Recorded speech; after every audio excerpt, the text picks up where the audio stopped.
നമസ്കാരം. Rain forest pets and പ്ലാന്റ്സിലെ മറ്റൊരു എപ്പിസോഡിലേക്ക് എല്ലാവർക്കും സ്വാഗതം.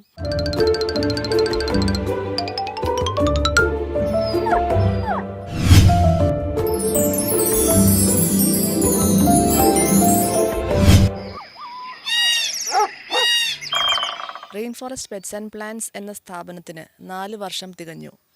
എന്നാൽ the only thing that hasn't changed are the questions we ask the customers who come to us to get a pet.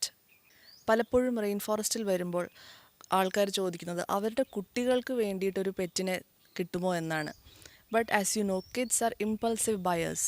അവർക്ക് 1-2 ദിവസം മാത്രം നീണ്ടു നിൽക്കുന്ന ഇൻട്രസ്റ്റാണ് ഒരു പെറ്റിനെ വീട്ടിൽ കൊണ്ടുപോയാൽ. എന്നാൽ അതിനുശേഷവും നിങ്ങൾ ആ പെറ്റിനെ നിങ്ങളുടെ കുട്ടിയെ പോലെ തന്നെ നോക്കാനും മുന്നോട്ട് കൊണ്ടുപോകാനും തയ്യാറാണോ എന്നതാണ് നമ്മൾ ചോദിക്കുന്ന ആദ്യത്തെ ക്വസ്റ്റ്യൻ. രണ്ടാമതായി നമ്മൾ പറയുന്നത് ഫാമിലി കൺസെൻറ്റ് എന്നത് വളരെ ഇമ്പോർട്ടൻ്റ് ആയിട്ടൊരു കാര്യമാണ്. ഫോർ എക്സാമ്പിൾ, നിങ്ങളുടെ വീട്ടിലെ മറ്റു ഫാമിലി മെമ്പേഴ്സിന് ആ പെറ്റിനെ ഇഷ്ടമല്ല, അഥവാ അലർജി പോലെയുള്ള പ്രശ്നങ്ങളുണ്ടെങ്കിൽ it's not a good idea to take a pet home. നമ്മൾ ഇന്ന് സന്തോഷത്തോടെ കൊടുത്തുവിടുന്ന പല പെറ്റ്സും റോഡിൽ ഇറങ്ങുന്നത് നമ്മൾ കാണാറുണ്ട്, അല്ലെങ്കിൽ ആൾക്കാർ അവരെ അബാൻഡൻ ചെയ്യുന്നത് കാണാറുണ്ട്. ഇതിന് പല റീസൺസാണ്. ഒരാളുടെ ജീവിതത്തിൽ പലതരത്തിലുള്ള സാഹചര്യങ്ങൾ കടന്നു വരാറുണ്ട്. ഫോർ എക്സാമ്പിൾ, ജോലിക്കായുള്ള യാത്ര, അഥവാ കല്യാണം കഴിഞ്ഞ് വേറെ സ്ഥലത്തേക്കുള്ള റീലൊക്കേഷൻ. ഇതുപോലുള്ള സാഹചര്യങ്ങളിലും ഈ പെറ്റിനെ നിങ്ങൾ കൂടെ കൊണ്ടുപോകുമോ? ബിക്കോസ് അബാൻഡനിങ് എ പെറ്റ്, അഥവാ തെരുവിലേക്ക് ഒരു പെറ്റിനെ വിടുക എന്നത് is not at all an option.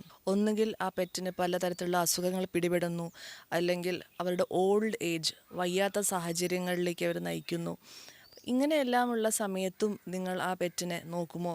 ഈ കുട്ടിയായിരിക്കുന്ന സമയത്ത് നിങ്ങൾ കൊണ്ടുപോകുന്ന അതേ സ്നേഹവും നിങ്ങൾക്ക് കൊടുക്കാൻ പറ്റുമോ എന്നതാണ് മറ്റൊരു ചോദ്യം. Are you financially committed to take care of a pet? ഒരു അരുമയുടെ ജീവിതത്തിൽ പല സ്റ്റേജസ് ഉണ്ടാവാം. ചെറുപ്പം മുതൽ വാക്സിനേഷൻസ്, ഗ്രൂമിങ്, അവർക്കുള്ള ഭക്ഷണം, യാത്രാ ചിലവുകൾ, അങ്ങനെ പല കാര്യങ്ങളും കടന്നു വരുന്നു. Have you owned a pet before? This is another question that we ask.